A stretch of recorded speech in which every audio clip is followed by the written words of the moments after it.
Hello there everyone, Ashnflash here and welcome on into my spoiler review for Ghostbusters Frozen Empire. I gotta say, preparing for this video was so funny. I went back and watched my original review of Ghostbusters Afterlife, and just so much of what I said there sort of still applies to this when it comes to Lego, when it comes to some of the characters. I just laughed as I'm listening to this video from 2021. Like I called it there in 2021.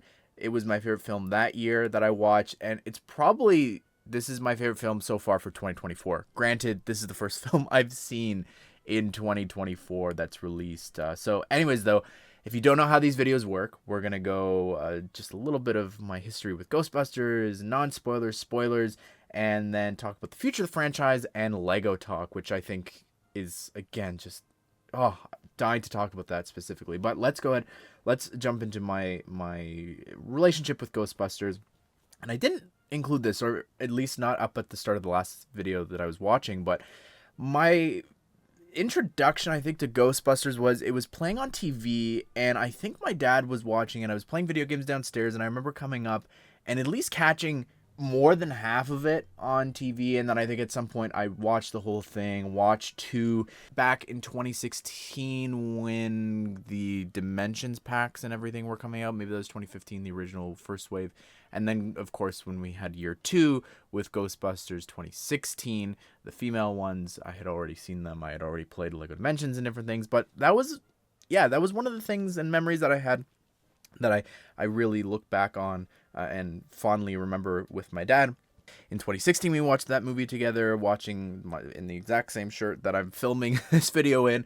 And then also I went and saw Ghostbusters Afterlife with him, and I did the same thing here with Frozen Empire. So it's sort of just become this cool little tradition with all the Ghostbusters films that have come out since I've been alive, at least. But yeah, just love those characters, that world, and all that, the music, everything, just so much. And we'll talk about my history with Lego, I guess, when we get to that. But non-spoilers, it's interesting. Afterlife, I feel like, had a lot of heart. It really took me by surprise. I don't think that I necessarily had a lot of expectations going into that, and it was just very overwhelming to see everyone back, and then just the heart of it with Phoebe and Spengler being, just sort of, like I said back in the other video, like the secondary character of that. This time, though, I would say that the main characters, again, is the Spengler family, Phoebe, again, being the main character, but it was very funny, I think, to a fault in some areas. But I think that this is definitely better than Ghostbusters 2. I definitely think that it's better than that in terms of, like, if I had to rank these, I'd probably go Ghostbusters Afterlife, Frozen Empire, and then Ghostbusters 2.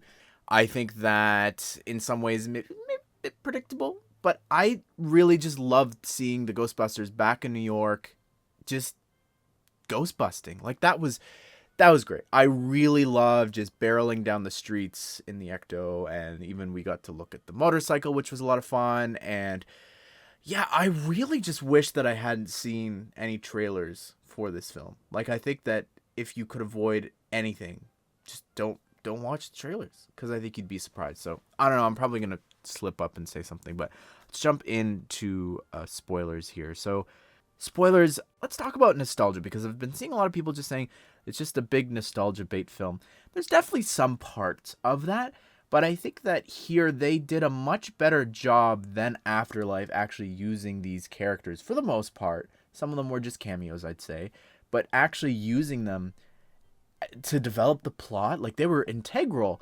Specifically, I would say, like, Ray was in this a lot, and I thought that was great. I think that him narrating and interacting with the new generation, interacting with other people as well, and just seeing him be excited to be involved and to have, just, I don't know, he just brought such an amazing performance and enthusiasm here that I think just really elevated the other one, because the other one was more emotional of, oh, they're back here and they're seeing Egon and different things like that. But this was more just, seeing him exist and what has he been up to, and he yearns for those days, and just I really thoroughly, like, standout standout for me. I thought he was great.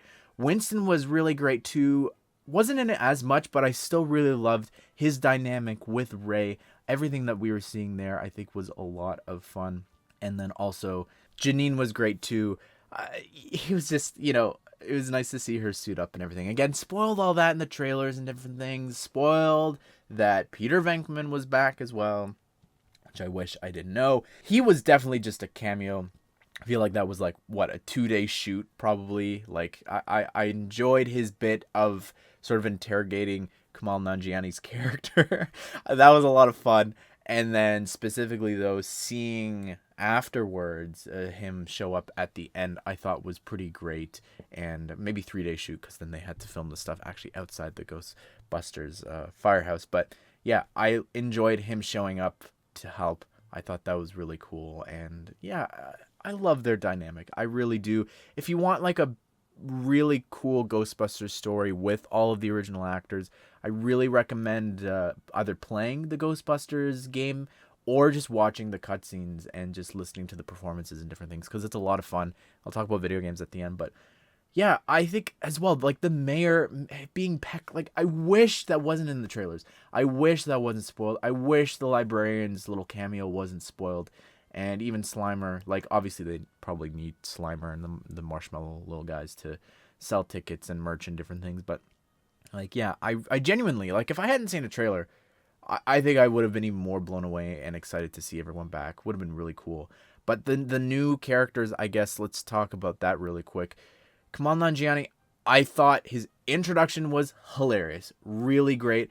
I enjoyed just the bits looking back now of Fire. I look back at like the grill that he was looking at the very start of the film, and then just the little, I think this was a really well written and plotted out movie, if that makes any sense, of this girl, she's gonna die from the matchbook. And yeah, it was a little predictable with the match is gonna help here and different things like that, but I thought that just how they set things up, boom boom boom, even just, I don't know. I thought it was really great seeing that flashback and the origin with his grandmother holding the orb and everything. Just all that I thought was great.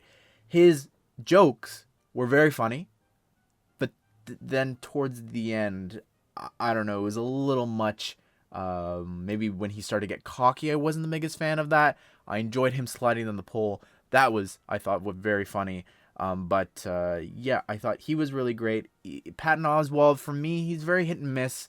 Sometimes I find him very annoying. Sometimes I find him a lot of fun. I think this was one of those instances where I thought he was fun. I thought I enjoyed his enthusiasm that he was sharing with Ray, and his narration as well that he was doing, and just sort of setting up this world like Ray did. I thought was a lot of fun as well.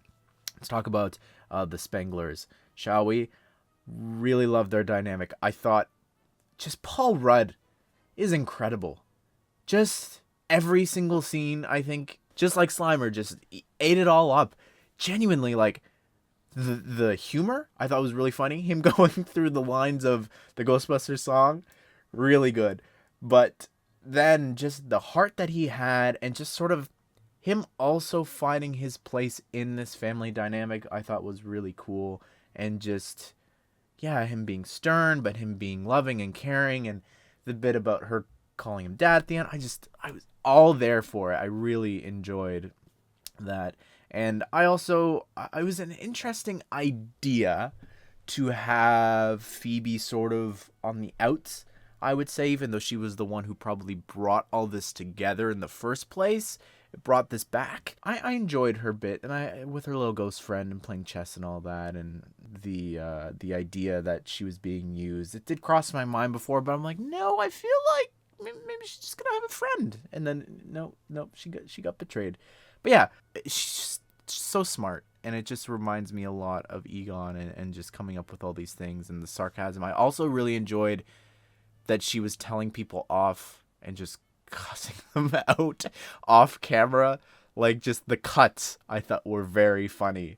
I wasn't expecting that. That was really great. And Trevor, what did he do? He's an adult. He was hunting Slimer, became friends with Slimer. I know that guy. He did the Leonardo DiCaprio thing, pointing at him. But yeah, I thought as well, with his sort of girlfriend. I could copy and paste the audio that I did talking about podcast and whatever her name is from the original film.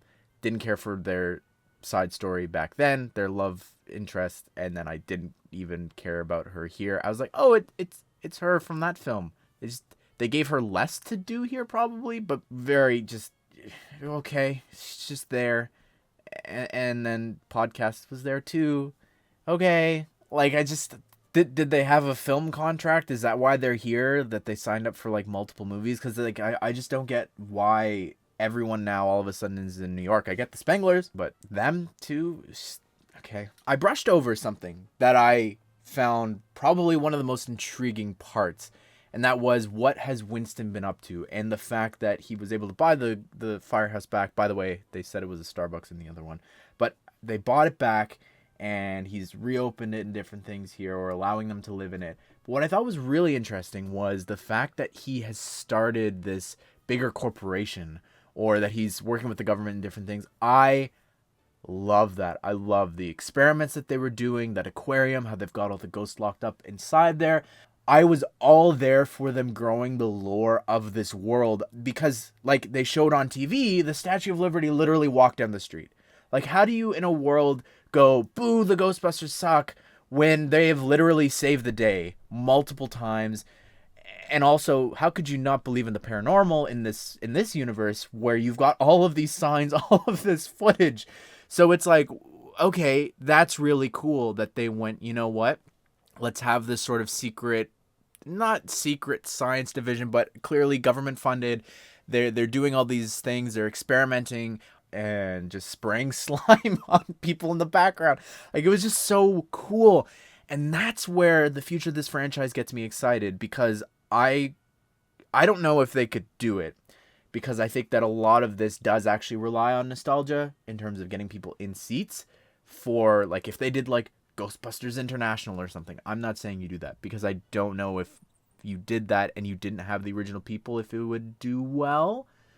But a video game, on the other hand, would be so darn cool. Imagine that, again, maybe because I love Hogwarts Legacy so much, but imagine like, and you did a bit of this already in that Ghostbusters game, but imagine if you're training in this Ghostbusters facility, and the gears in my head start to turn, and gears because of the symbol that they have for this corporation and everything. But anyways, the gears in my head start to turn when I saw the orb, and I was like, oh, this is very sort of Indiana Jonesy, Star-Lord, and then I was like, oh man, imagine just the mysteries and different things that you could solve. Even just an open world game in New York, like going around solving and stopping ghosts and stuff like that. Like there's so much potential in this world, I think, now. And get the cast, get them now. I would love for you to stop by Ray's Occult and just run things by him, do different quests, buy things off him.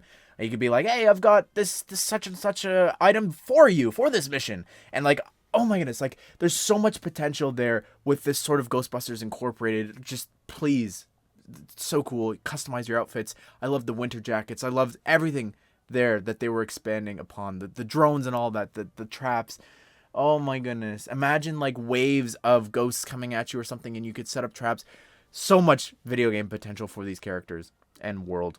Lego talk though. Oh my goodness, did they miss out on such a perfect set? Because if you didn't know, for Afterlife there were delays, but then I think the set came out before. I don't fully remember, but there was a set from Afterlife. It was the large Ecto one, and it was all rusty, and it is from that film, and they did nothing for this one. And what a huge mistake, because we're not on the farm. It's not Ghostbusters We Have a Farm. It's Ghostbusters Hates Chili in New York. So why on earth did they not do a firehouse? I think that in today's Lego day and age, right? First of all, that original set, no offense to the original design of anything, and maybe I'm just a little salty because I don't have it.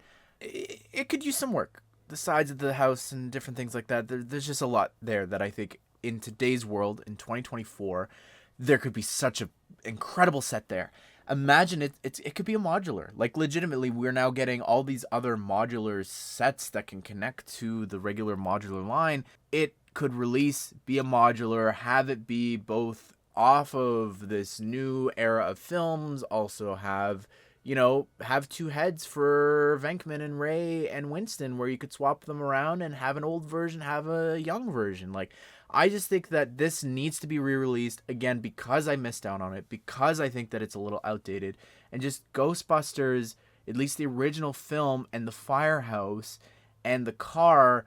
The firehouse is selling for over $1,000 right now. If they re-released a brand new one, modernize it, you know, do something special with it, include the car, I don't know, oh my goodness, would that set be such a hit? And include Tall, Dark, and Horny. You know, some sort of build like Hella, I think would be really cool. I don't know. I just look at all the hidden side stuff too, and I'm like, ooh, you know, that kind of works. Attach some horns to the side of that enemy. Anyways, that's just my thoughts Lego-wise. Idea sets in general, they need remakes. So that and the DeLorean. Let's make it happen. Anyways, everyone, what did you think of the movie? I'd love to hear your thoughts on it. If you want to check out my review for Afterlife, I'll link that here at the end. But I hope you guys did enjoy this video. Hope you all have a great day. I will see you all in the next one.